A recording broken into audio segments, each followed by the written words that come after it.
Tiagão, para dar o pontapé inicial aqui, para você, o conflito entre Israel e Palestina que a gente viu chegar nesse último pico tão trágico, é principalmente um conflito territorial, religioso ou moral? Essa é talvez a maior polêmica e o maior mito que se espalha sobre essa região, né, André?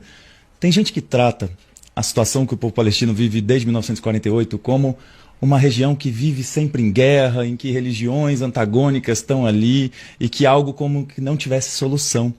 E, de fato, não se trata disso. Quando a gente analisa a história, e eu concordo totalmente com você, André, a gente tem que debater a partir de fatos, a partir de organizações com credibilidade, como a ONU, como a Anistia Internacional, Human Rights Watch. Eu acredito que essas são referências para a gente, né? E quando a gente está tratando dessa situação, a gente tem alguns marcos históricos. Por exemplo, um marco histórico importante é o Congresso Sionista de 1897, onde sionistas organizados ali, principalmente na Europa, debatem sobre onde vai se construir um lar para o povo judeu. Naquele momento ali, estavam debatendo entre Patagônia Argentina, Uganda e a própria região da Palestina, elegem a Palestina. E aí o sionismo, que nasce como uma ideologia que me parece muito bonito, você buscar o lar para um povo que sofreu tanto ao longo de sua história. E o sofrimento de civis nunca é justificável. Eu acredito que isso é algo que conecta a gente. A sensibilidade de que os povos não merecem passar por nenhum tipo de sofrimento. E a partir daquele momento, quando um povo que estava buscando um lar, uma terra sem povo, por um povo sem terra, adquire a decisão de ir para a Palestina, não para se integrar à sociedade, mas para construir ali um Estado étnico para o povo judeu, ele adquire o caráter colonial. Muda o caráter.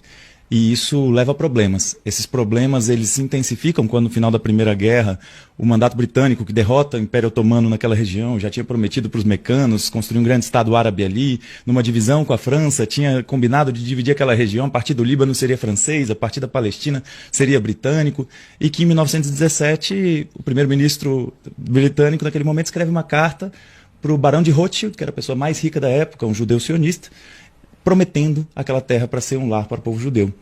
Isso aumenta as tensões naquela região, porque existia um povo ali originário, com sua diversidade política, religiosa, étnica, cultural.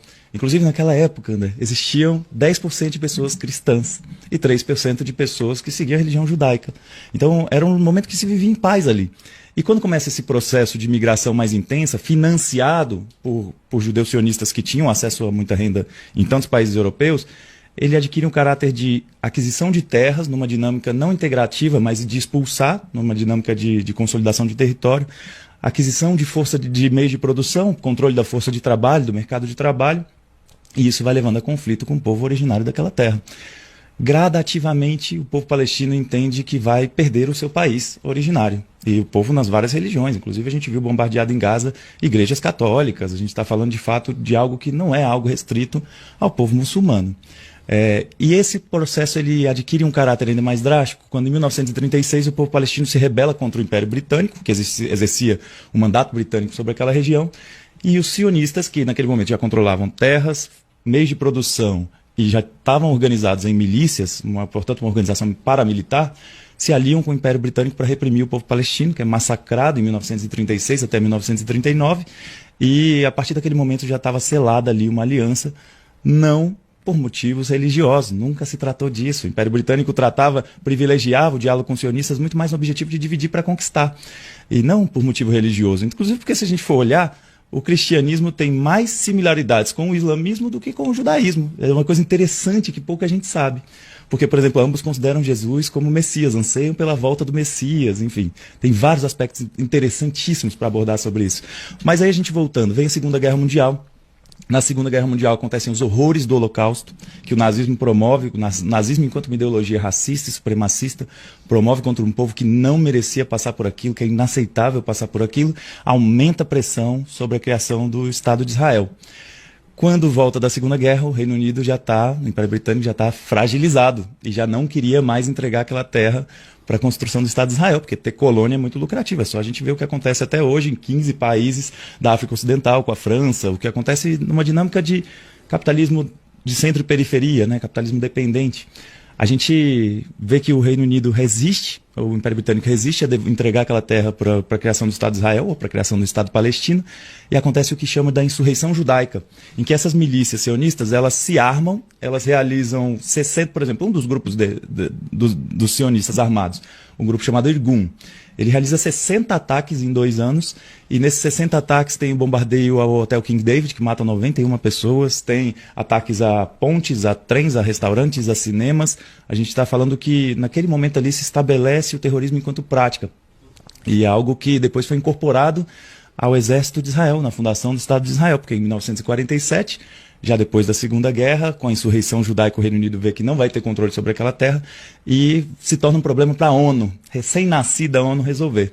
Só que a pressão sionista já é tão grande na ONU, a partir do Reino Unido, mas também a partir da nova grande potência hegemônica que é os Estados Unidos, que eles conseguem, a partir da ONU, uma resolução chamada Resolução 181, que divide aquele território, que era um país soberano, que tinha sua integridade territorial, que tinha a autodeterminação do seu povo, estava buscando, né, naquele momento. E naquele processo, 53% do território palestino é designado para se tornar o Estado de Israel. Só que não são quaisquer 53%, são as principais terras férteis, as principais reservas de água, a maior parte costeira para o Mediterrâneo, e o povo palestino ficaria com 47% daquele território. Isso deflagra um processo de conflito que já nunca tinha se encerrado totalmente desde 1936, mas na Segunda Guerra diminui, porque a Segunda Guerra foi um palco de uma batalha tão grande que aquilo ali perde o protagonismo, né? Mas que começa um processo de expulsão das famílias palestinas daquela região. Antes da fundação do Estado de Israel, em 1948, já tinham sido expulsas de suas casas 250 mil famílias. E quando Israel, no último dia do mandato britânico, declara sua independência e o Reino Unido não declara a fundação do Estado da Palestina, tampouco a ONU, a gente vê que naquele momento Israel tinha um país, o povo palestino não tinha mais um país e começa o processo que o povo palestino chama de Al-Nakba, que é a grande tragédia, onde em 2 anos 750 mil pessoas foram expulsas de suas casas, 520 vilarejos destruídos, e esse processo de limpeza étnica, que em vários momentos se caracterizou enquanto genocídio, que perdura até hoje, 75 anos, André. São 2 vidas nossas, 2 gerações nossas aqui que nunca viveram em paz, desde 1948. Isso gera uma série de problemas. Em 1967, isso dá um salto para a Guerra dos 6 Dias, em que Israel ataca. A narrativa é que foi um ataque preventivo, como os Estados Unidos falam que foi a Guerra do Iraque em 2003. Mas o fato histórico é que Israel ataca os países vizinhos. Naquele momento já é uma grande potência aliada com a maior potência hegemônica do mundo, no contexto de Guerra Fria, com armamentos. Já tinha herdado todos os armamentos do Império Britânico e usou contra os palestinos em 1948. Mas em 1967 derrota todos os países, toma a Península do Sinai do Egito, toma as colinas de Golã da Síria, a qual nunca devolveu, toma a fronteira norte de Israel hoje e sul do Líbano, que até hoje é contestado, e ocupa militarmente a Cisjordânia e a faixa de Gaza, de onde também nunca mais saiu desde 1967. Esse processo ele leva a uma série de conflitos e é um processo que a ONU, a Human Rights Watch e a Anistia Internacional qualificam como um regime de apartheid e de colonização. E que deflagra processos que em 2002 se constrói um muro de 700 quilômetros na Cisjordânia, em 2005 começa a desocupação de Gaza, em 2006 uma guerra contra o Líbano e mais um massacre em Gaza, em 2007 o cerco total a Gaza e agora há 17 anos Gaza está fechada e de fato a maior prisão sem teto do mundo e que leva a catástrofe que está acontecendo hoje, que eu não tenho outra palavra para chamar senão genocídio.